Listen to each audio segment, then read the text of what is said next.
I'm Jenny Brown, and a very, very warm, literally warm welcome to our weekly buy-to-let mortgage market update. I hope everybody is doing really, really well.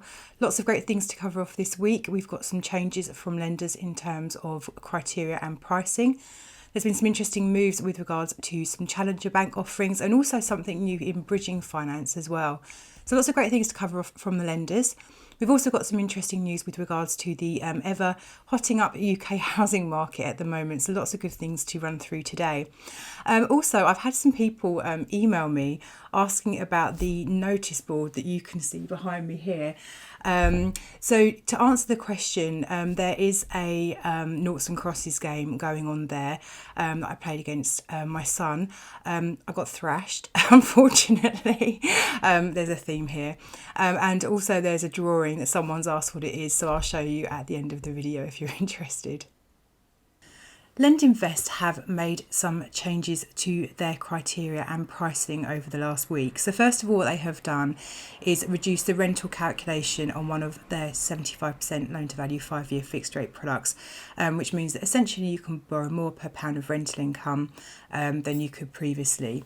They've also brought in new what they call pay rate products. So again, rental products where the rental calculation is based on the actual mortgage interest rate rather than a notional interest rate of roughly 5.5%. And they've also made a reduction of 20 basis points for 75% loan to value products. So really, really good offering on their 5-year fixes. But what they've also done is reprice their 2-year fixed rates, and these now start from a very competitive 2.99%. Now, in terms of Lendingvest and who they are as a lender, they are a new lender. Not everyone will have heard of them. One of the absolute advantages of these newer lenders is that they come to the market, and this is going to sound crazy, but with a new IT system.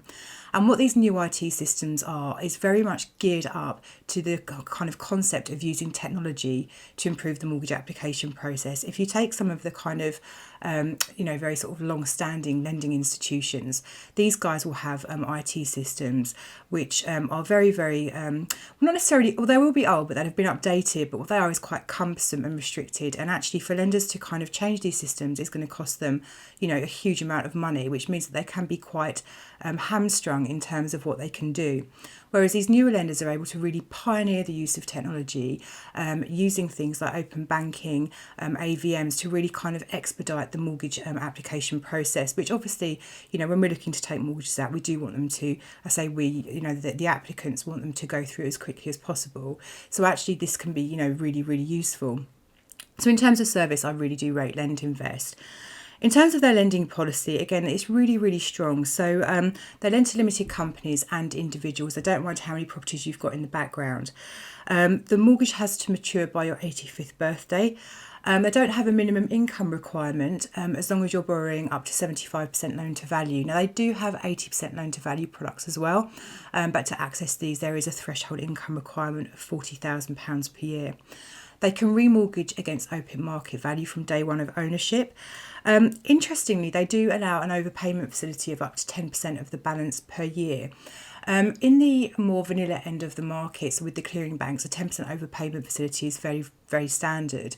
But actually in the more specialist end of the market, and particularly in the limited company lending space, actually not all lenders do offer an overpayment facility. So while not unique, actually it's not a given that you can access this. And I know a lot of borrowers actually quite like the ability to knock off little chunks here and there as and when they can. Another thing about the Lendingvest policy that I really like is they have a minimum property value outside of London of £75,000. Really good for those borrowers who are looking to invest in parts of the country where the property values are lower but the yields are incredibly strong. Inside of London, the minimum property value is £150,000. I think you'd even be doing well to find a property in London for that, to be honest with you. But anyway, they're able to accept DSS tenants and also corporate lets. Minimum lease term is 70 years, and they are able to, interestingly, accept properties where there is Japanese knotweed as long as it is more than 7 metres away from the property. Now, Japanese knotweed is a really interesting one. I don't know if you remember when this all kind of really started, but we went through a phase where suddenly, properties with Japanese knotweed were really they were everywhere. And then over time, people have really started getting things sorted out and getting it treated and all the rest of it. And it kind of was an issue that spiked and then went down, relatively rapidly. And these days we don't hear too much about it, but we do still come across cases where there are Japanese knotweed on site. So actually it's interesting that as a lender, Lendingvest are being very kind of open in terms of their approach to properties with knotweed. So look, a really, really strong proposition from a lender who can offer a really good service. Rates have come down, criteria has improved, the background criteria beyond the changes is also very, very solid. And they've made some rate reductions as well, so that's really good. Now, Lendingvest also offer bridging finance, and they have made reductions to their pricing and also increased their maximum loan to values in the last week. So they're now able to lend up to 75% loan to value.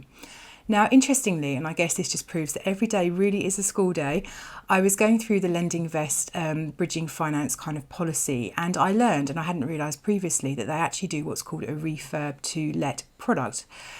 Now, you may be familiar with the refurb to let concept. I know Precise have been doing it for a really long time, but for those people who aren't, a refurb to let proposition is where you are acquiring a property which is not mortgageable right now. It needs some work doing to it. Now, generally speaking, this work is not going to be kind of very involved. So it's going to be changes to improve energy efficiency, new kitchen, new bathroom redecoration. What it is not going to be is anything that involves knocking down walls, extending, really anything that requires planning permission and probably building regs as well. But if you are in the market for property which needs a little bit of work to it to get it let, this is a really good option. So what happens is you apply for the bridging finance to acquire the property at the outset, but also at the same time the lender will pre-underwrite the mortgage that you would move on to post work's been done and therefore a buy-to-let mortgage been able to put in place. Now, the reason people really like these offerings is because I think with bridging finance, there's always a real nervousness of what if I can't get an exit? What if I can't remortgage afterwards and I'm stuck paying bridging rates for a really long period of time? Now, while bridging rates have come down over time and have actually become much more competitive than they used to be, we can't escape the fact that they are still far more expensive than traditional mortgage rates. So no one wants to be paying these for longer than they have to. So what this exit does is, first of all, it gives you real surety. Also, because you're staying with the same lender, there are various costs that you stand to save in terms of legals. There would be a valuation reinspection, but not a brand new full valuation. And also these lenders often will discount arrangement fees to encourage you to remain with them. So it really kind of saves money as well as, anxiety and time, which is obviously these things that were really important to all of us. Now, in terms of their bridge to let rates, they're very competitive. But the thing that I think I really liked is, unlike Precise Mortgages, who are currently capping the bridging loan part of the transaction at 65% loan to value, Lendingvest are able to lend at 75% on acquisition and 75% of market value once the works are done. So really, really competitive. Okay, now as we've started on bridging finance with Lendingvest, we may as well continue with that for a moment. So there's a new lender who has come to market called Recognised Bank, who are really playing in the more commercial end of the market. So this would be mixed use properties, commercial investment, commercial owner occupied. But what they've actually done is also release a bridging finance product. And actually the thing that is really unique about this bridging finance product is they're able to lend on residential property up to 80% loan to value, which in the bridging market is actually fairly punchy. Commercial properties is 75% loan to value.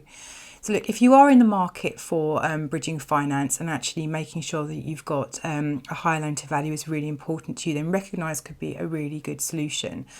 Minimum loan amount is £150,000, maximum loan is $5 million. Maximum term is 12 months. There's also a minimum term with these guys of 3 months. The interest rate varies, but indicatively what they're saying is it's going to be circa 0.84% per month, but it is dependent on individual circumstances. And there's no exit fee as long as you have had the bridge in place for at least 3 months.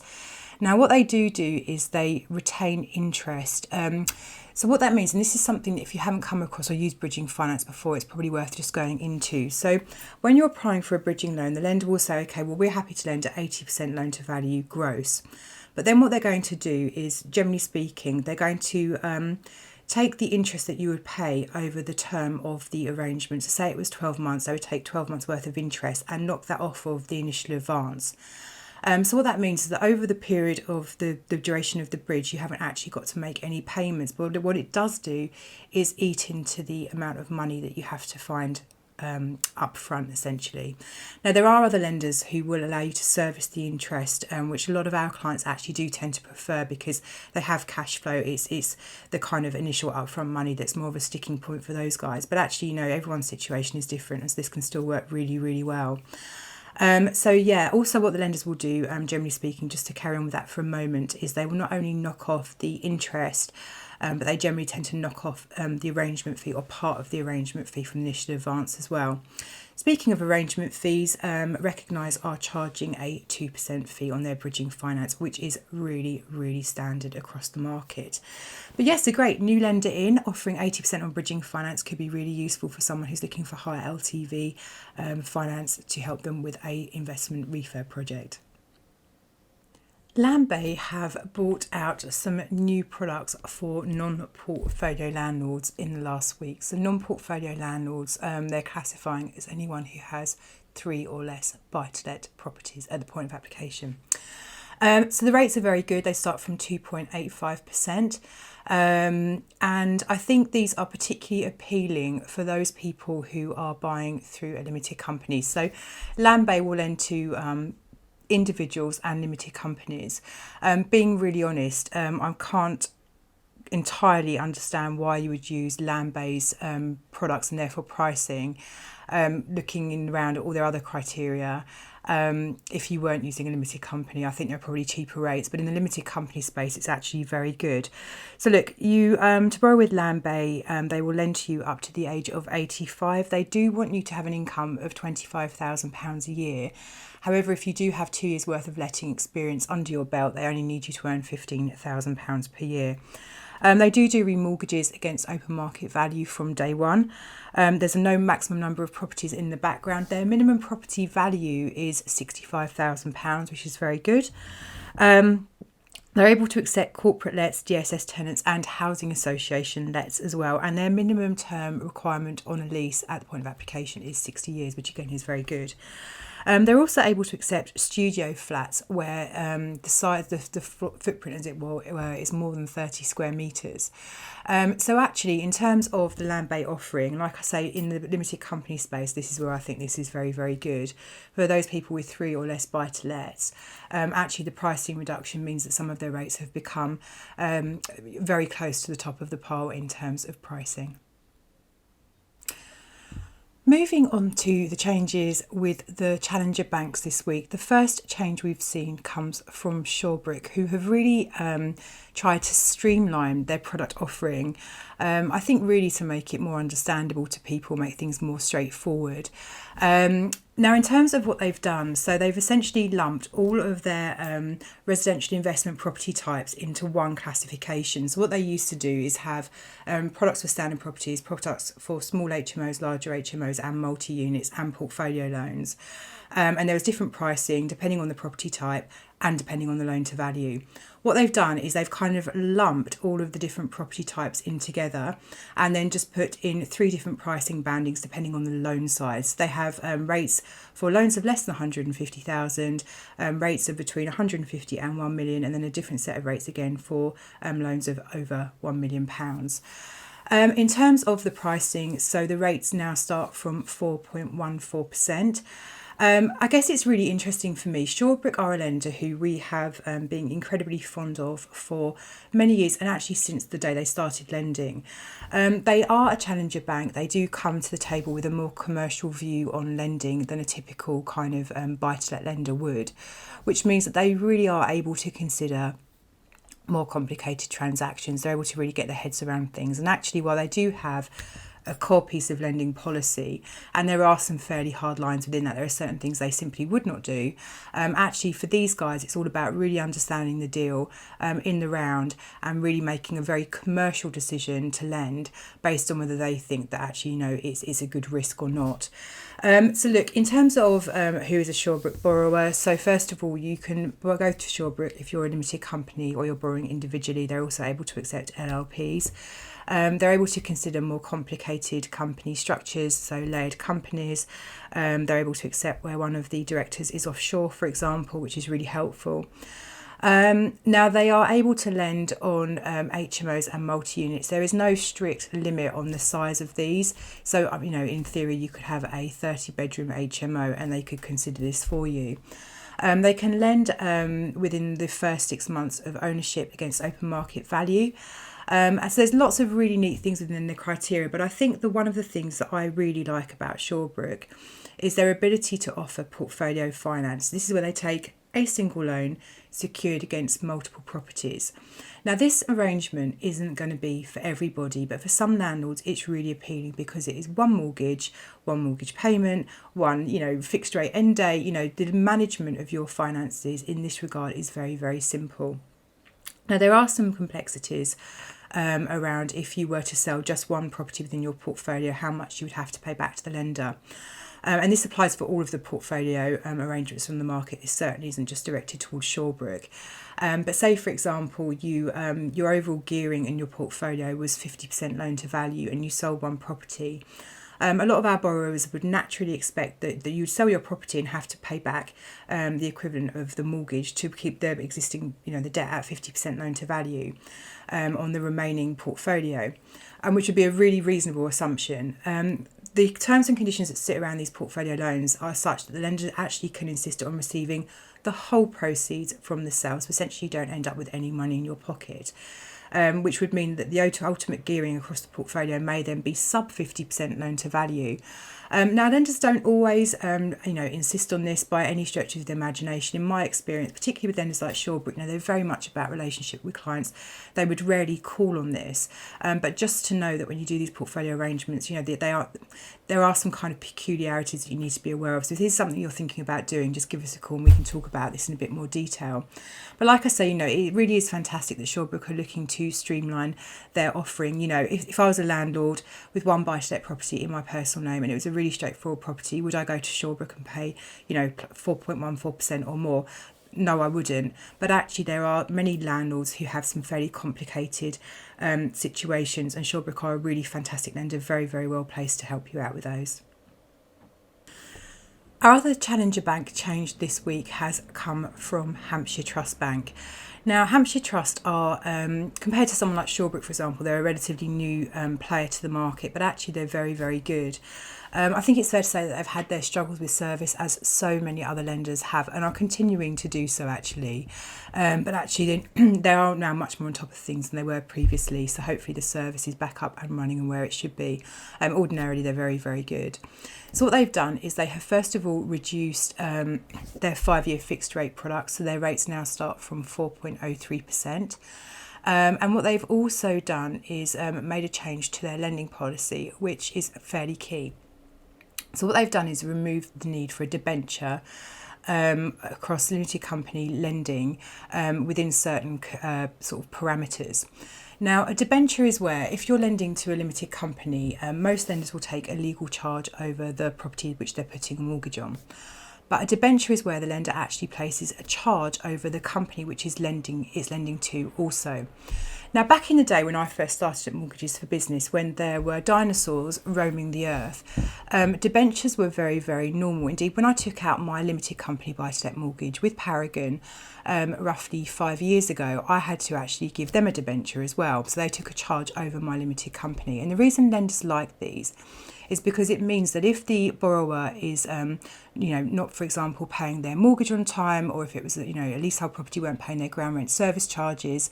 It allows the lender to step in and take control of the company, receive the rents, and actually start making sure that things are back on track. So it kind of helps them to prevent or help manage any problems.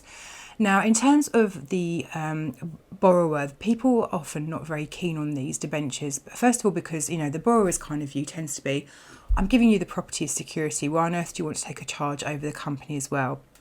Secondly, the company might have other assets in it, which the borrower is saying, well, actually, then if you take a charge over the company, you've got access to my other assets. I think that's, excessive or whatever. And they don't like the idea of the lender taking control of these. And also for some borrowers, of course, they're using their sort of day job companies, their own sort of trading business companies, and they certainly wouldn't want a lender taking a charge over that because, essentially the lender could step in and start, being involved in their day-to-day, day job. So people are really, really quite reticent to allow lenders to take debentures. And over time, actually, so people like Paragon, for example, stopped taking debentures. Shorebrick were another lender who used to take debentures. They've stopped now. So it's really great to see that Hampshire Trust have clearly looked at their policy and realised they were slightly out of kilter within the market and have the ability to now not take a debenture on the limited company in certain circumstances. I am buying a property through a limited company. It's a clean SPV. That's the kind of transaction where Hampshire Trust would certainly be able to waive the requirement for a debenture. Now, just finishing off on other lender changes, you will note it's been a very, very quiet week from the more clearing bank type lenders, so your BM Solutions, Mortgage Works, Santander, those kinds of guys. We have had one change from the Leeds Building Society, who have introduced some zero fee products in both 60% and 75% loan to value.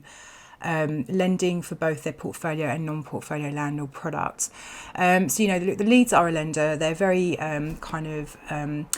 risk adverse. They are, lending or offering a proposition which is very, very clean. Their pricing is very good, and it's great to see that they've now brought out some products without arrangement fees, which actually a lot of borrowers simply don't like paying. So well done to the Leeds. We've also seen Zephyr Home Loans just release some new rates as well. I'm not going to go into loads of detail on them because, to be quite frank, they're not that competitive. But it's also still nonetheless good to see another lender bringing out some good rates. Well, not good rates, but new rates. So look, that is really the lender update this week. Lots and lots of news as always. It'd be interesting to see when we start seeing the more vanilla end of the market lenders, the sort of clearing bank lenders, start to come out to play again. I'm expecting that to happen in the next couple of weeks. Housing market news for you now. So look, the Halifax House Price Index has been released, and it shows that house prices reached another record high in May, with the average property adding more than £3,000, so 1.3% to its value in the last month alone. So a year on from the first easing of national lockdown restrictions and the gradual reopening of the housing market, annual growth surged to 9.5%, meaning the average UK home has increased in value by more than £22,000 in the last 12 months. So look, some stats for you now. Annual house price inflation is now at the strongest level it's seen in 7 years. The average UK property price is now £261,000. So £261,743, which is a new record high. Wales continues to be the area with the strongest price growth. There's comment from a chap called Russell Council, who's a chartered surveyor and director at a company called Good Move. And he just came up with some fairly interesting points, which I just thought I'd share with you. So first of all, he said that in contrast to the data that's been, I just went through there, London house prices continue to fall behind other areas of the UK with a 3.1% growth rate. I mean, at least it is a growth rate, right? Where house prices now stand at an average of £500,000 in the capital, which reflects a huge demand for property during this time as people moved out of flats and houses shares in cities to more spacious properties in rural locations. He said that the recent surcharges on stamp duty for non-UK residents and Brexit concerns will also have affected the capital's market, and it may not be the most profitable area to invest in this property at this time.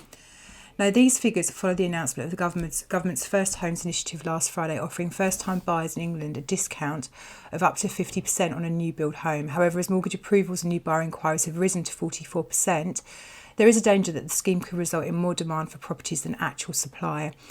All factors considered, we expect to see a continued rise in house prices for the foreseeable future, with this scheme only adding fuel to the fire on the UK's property boom. So there you go. House prices in the last month have continued to grow.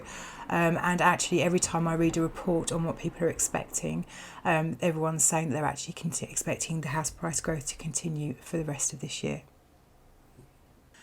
And that is the news for this week. Obviously, I've got one very last important matter just to cover off with you, which is the picture which is on my notice board here.